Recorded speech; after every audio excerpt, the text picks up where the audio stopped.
प्यारी साथ संगत जी, बड़े ही प्रेम और सत्कार से कहना, धन निरंकार जी। धन निरंकार जी। महात्मा जी, आजकल एक प्रश्न मन में बार बार उठता है।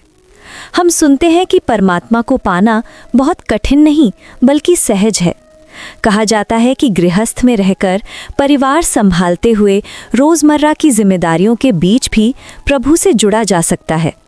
लेकिन जब इतिहास की ओर देखते हैं तो हमें ऋषि मुनि, योगी, तपस्वी दिखाई देते हैं जो जंगलों में गए, वर्षों तक तपस्या की, मौन साधा, शरीर को कष्ट दिए, तब जाकर ईश्वर की अनुभूति की। तो मन सवाल करता है, क्या आज हम बहुत आसान बात तो नहीं कर रहे? क्या सहज भक्ति सचमुच उतनी ही सच्ची है जितनी कठिन तपस्या? बहन जी, ये केवल आपका प्रश्न नहीं है, ये लगभग हर जिज्ञासु मन का प्रश्न है। क्योंकि मन का एक स्वभाव है, वो समझता है कि जो चीज़ कठिन है वही मूल्यवान होगी। मन कहता है कि अगर पर्वत चढ़कर मिले तो ही मोती की कीमत है, अगर बिना संघर्ष मिले तो शायद वो सच्चा नहीं। लेकिन आध्यात्मिकता का मार्ग हमेशा बाहरी कठिनाई से नहीं मापा जाता, बल्कि भीतरी परिवर्तन से मापा जाता है। भीतरी परिवर्तन, ये बात सुंदर है, लेकिन मन फिर भी पूछता है, क्या बिना तप, बिना कष्ट, बिना कठिन अभ्यास के परमात्मा मिल सकता है? मैं आपसे एक छोटा सा प्रश्न पूछूं? अगर एक व्यक्ति पूरे दिन मंदिर में बैठा रहे, लंबे लंबे जाप करे, कठिन व्रत रखे, लेकिन घर आकर परिवार से कटु बोले, क्रोध करे, अहंकार करे, तो क्या उसकी साधना सफल कही जाएगी? नहीं महात्मा जी, फिर तो उसकी पूजा बाहर ही रह गई, भीतर नहीं उतरी। और यदि दूसरी ओर कोई गृहस्थ है, सुबह बच्चों को तैयार करता है, नौकरी पर जाता है, घर लौटकर थका हुआ भी मुस्कुराकर सेवा करता है, किसी का दिल नहीं दुखाता, भीतर से प्रभु को याद रखता है, अहंकार कम करता है, तो बताइए किसका रास्ता परमात्मा के अधिक निकट है? तो फिर सच्ची साधना बाहरी रूप से नहीं बल्कि भीतर के व्यवहार से पहचानी जाएगी। बिल्कुल। परमात्मा को पाने का अर्थ केवल किसी अलौकिक दृश्य का देख लेना नहीं है। परमात्मा को पाने का अर्थ है अपने भीतर उस सत्य को जगा लेना जिससे जीवन बदल जाए, दृष्टि बदल जाए, व्यवहार बदल जाए। लेकिन महात्मा जी, फिर इतिहास में जो कठोर तपस्याएं हुईं, उनका क्या अर्थ था? उनका अपना स्थान था।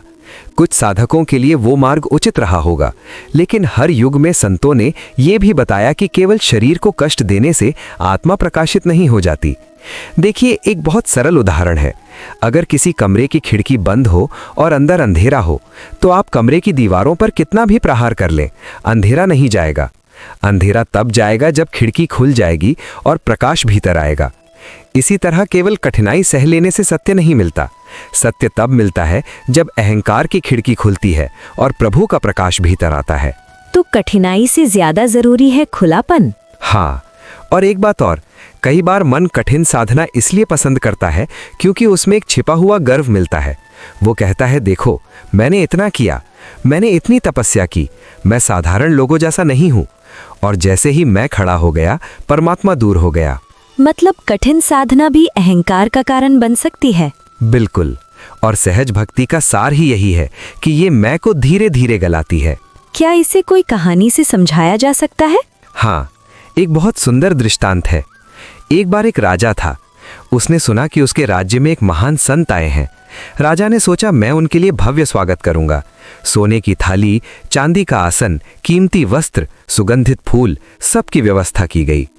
उसी गांव में एक गरीब माली भी था। उसके पास देने के लिए कुछ नहीं था। उसने बस अपने बगीचे का एक छोटा सा ताजा फूल तोड़ा और मन ही मन कहा, प्रभु ये छोटा है पर प्रेम से है। जब संत वहां पहुंचे, राजा ने अपने वैभव का प्रदर्शन किया। माली चुपचाप पीछे खड़ा रहा। संत ने सब देखा, मुस्कुराए और सीधे माली के पास जाकर उसका छोटा सा फूल ले लिया। राजा को आश्चर्य हुआ। उसने पूछा, महाराज मैंने इतना सब किया, फिर भी आपने उस छोटे से फूल को क्यों स्वीकार किया? संत बोले, तुमने बहुत कुछ दिया, पर इसमें तुम भी साथ खड़े थे।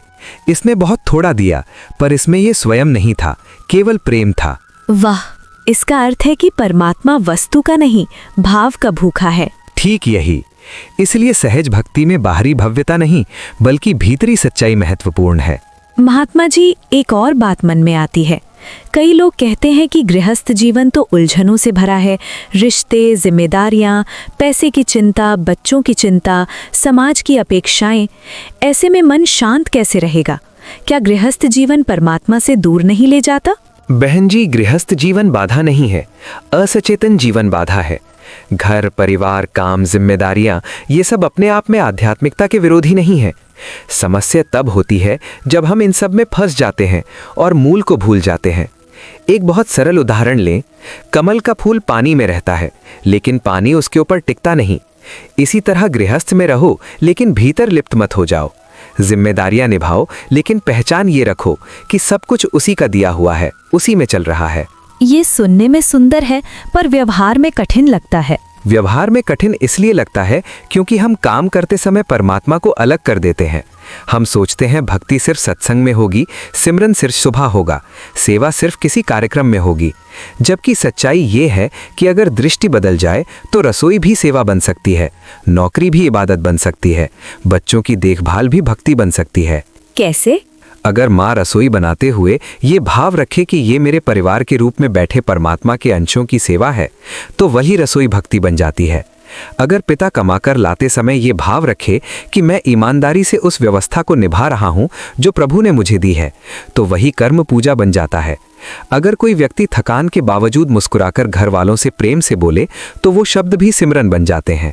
कई बार लोग पूछते हैं, आपको परमात्मा मिला कैसे? क्या इसका कोई सहज उत्तर हो सकता है? मुझे एक वृद्ध महिला की बात याद आ रही है। किसी ने उनसे पूछा, माताजी आपने भक्ति कब शुरू की? उन्होंने मुस्कुरा कर कहा, जब मैंने ये समझा कि परमात्मा को याद करने का समय अलग नहीं निकालना, बल्कि हर समय उसी की उपस्थिति में जीना है। उस व्यक्ति ने पूछा, कैसे? माताजी बोली, पहले मैं झाड़ू लगाती थी तो सोचती थी बस घर साफ कर रही हूँ। अब झाड़ू लगाती हूँ तो लगता है जैसे अपने भीतर की धूल भी साफ कर रही हूँ। पहले खाना बनाती थी तो लगता था बस जिम्मेदारी निभा रही हूँ। अब लगता है प्रभु के बच्चों के लिए प्रेम पका रही हूँ। पहले पानी देती थी तो लगता था पौधों को पानी दे रही हूँ।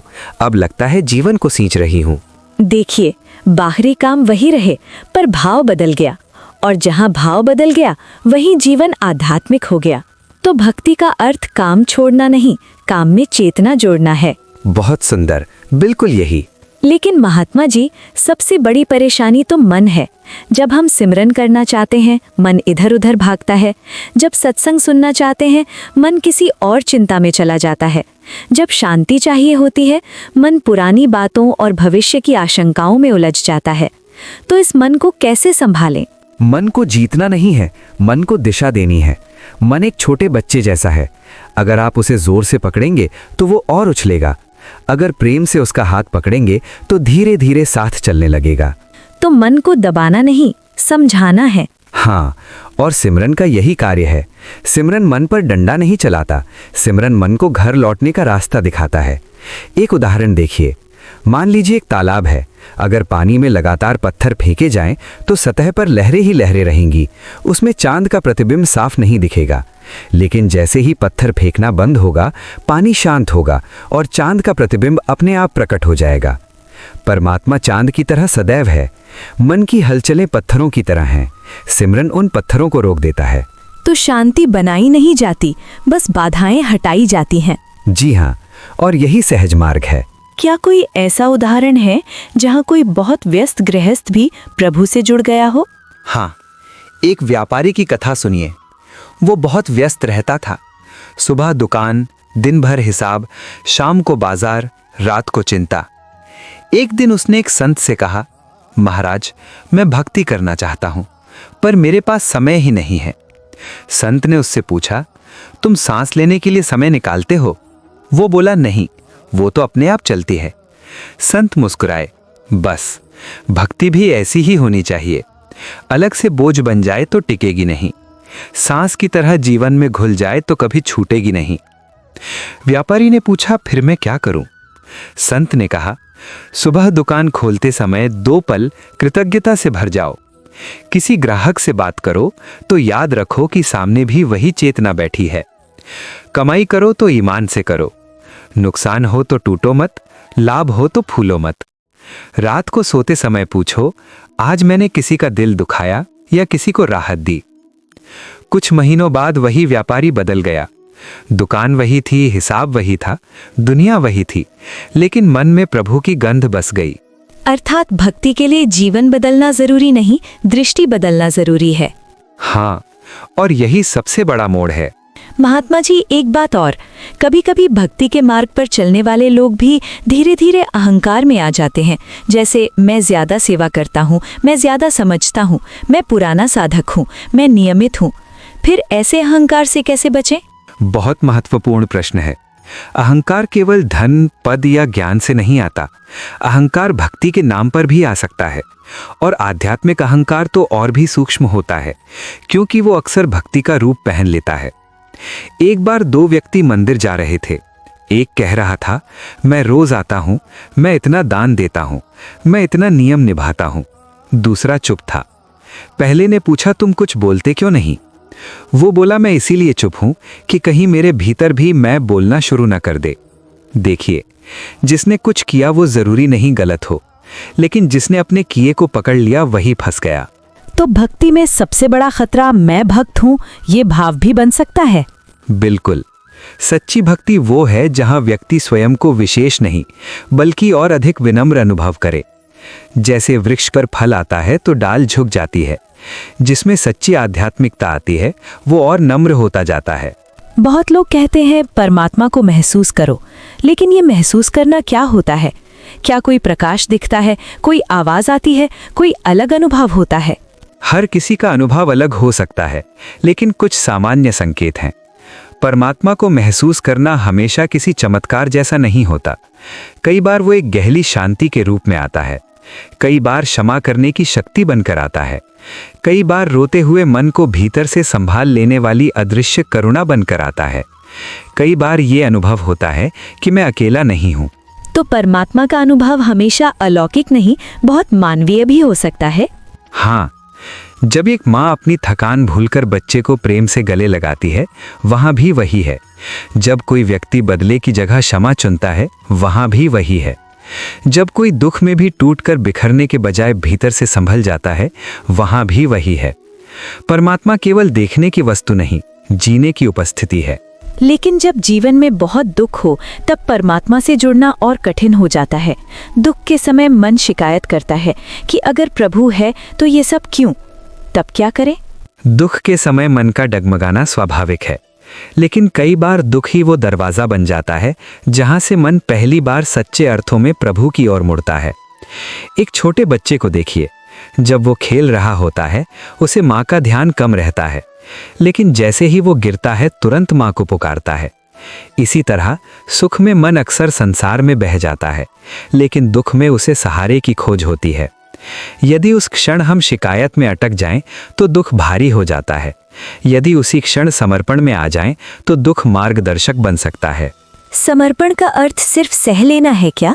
नहीं, समर्पण कमजोरी नहीं है। समर्पण का अर्थ है मैं पूरी कोशिश करूंगा, लेकिन अंतिम भरोसा उस पर रखूंगा। समर्पण का अर्थ है दुख के बीच भी संबंध न टूटे। क्या कोई ऐसा जीवन प्रसंग है जहां समर्पण ने किसी को संभाला हो?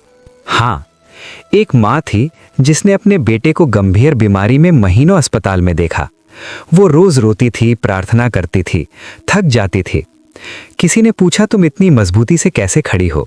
उसने कहा, मैं मजबूत नहीं हूं, मैं हर दिन टूटती हूं, लेकिन हर दिन उसे याद करके फिर खड़ी हो जाती हूं। पहले मैं प्रभु से कहती थी मेरी इच्छा पूरी कर दो, अब मैं कहती हूं मुझे अपनी इच्छा में टिकाए रखो। देखिए, यही समर्पण है। वो परिस्थिति से भाग नहीं रही थी, संघर्ष भी कर रही थी, दवा भी करवा रही थी, लेकिन भीतर से जुड़ी हुई थी। यही भक्ति है। कई बार लोग कहते हैं कि अंत समय में केवल नाम ही साथ जाता है। इसका क्या अर्थ है? इसका अर्थ ये नहीं कि केवल शब्द याद रखना है। इसका अर्थ है जो संबंध आत्मा और परमात्मा के बीच बना वही सच्ची कमाई है। धन यहीं रह जाएगा, शरीर यहीं रह जाएगा, पहचान यहीं रह जाएगी, लेकिन जो भीतर चेतना जगी, जो प्रेम जागा, जो सत्य का अनुभव हुआ, वही आत्मा के साथ रहता है। एक विद्यार्थी परीक्षा के दिन नई किताब नहीं पढ़ सकता, वो वही लिखेगा जो पूरे वर्ष भीतर उतरा हो। इसी तरह जीवन के अंतिम क्षणों में वही सहारा देगा जो पूरे जीवन भीतर कमाया गया हो। इसीलिए नाम सिमरन कोई रस्म नहीं, ये भीतर की तैयारी है। एक आखिरी तीखा प्रश्न, कहीं ऐसा तो नहीं कि हम सहज शब्द का उपयोग आलस्य छिपाने के लिए कर लें, जैसे न नियम, न अनुशासन, न जागरूकता, और कह दें कि हम तो सहज मार्ग पर हैं? बहुत सटीक प्रश्न है। सहजता का अर्थ आलस्य नहीं है। सहजता का अर्थ है स्वाभाविकता, संतुलन, जागृत सरलता।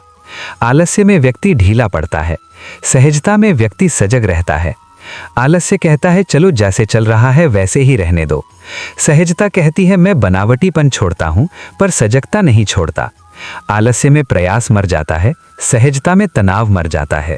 वाह, ये अंतर बहुत सुंदर है। हाँ, सहज भक्ति का अर्थ है न कृत्रिम कठोरता, न लापरवाही, बल्कि प्रेम से भरी जागरूकता। महात्मा जी, अगर आज की पूरी चर्चा को 3 सरल सूत्रों में बांधना हो तो वे क्या होंगे? बहुत सुंदर। आज की पूरी चर्चा से 3 मुख्य बातें निकलती हैं। पहला सूत्र है परमात्मा दूर नहीं, दृष्टि दूर है। उसे जंगलों, पहाड़ों, प्रतीकों, रूपों तक सीमित मत करो। वो कण कण में है, सांस सांस में है, जीवन के हर पल में है। दूसरा सूत्र है गृहस्थ जीवन बाधा नहीं, अवसर है। रिश्तों में प्रेम, जिम्मेदारियों में ईमानदारी, व्यवहार में नम्रता और मन में स्मरण, यही गृहस्थ की भक्ति है। तीसरा सूत्र है समर्पण सबसे बड़ी साधना है। ज्ञान सुंदर है, सेवा शुभ है, सिमरन अमूल्य है, लेकिन जब तक मैं ढीला नहीं पड़ता, सत्य भीतर पूरी तरह नहीं उतरता। महात्मा जी, आज ऐसा लग रहा है कि भक्ति कोई अलग दुनिया की चीज नहीं बल्कि जीने का ढंग है। अब समझ आ रहा है कि परमात्मा को पाना शायद दूर जाना नहीं बल्कि भीतर लौटना है।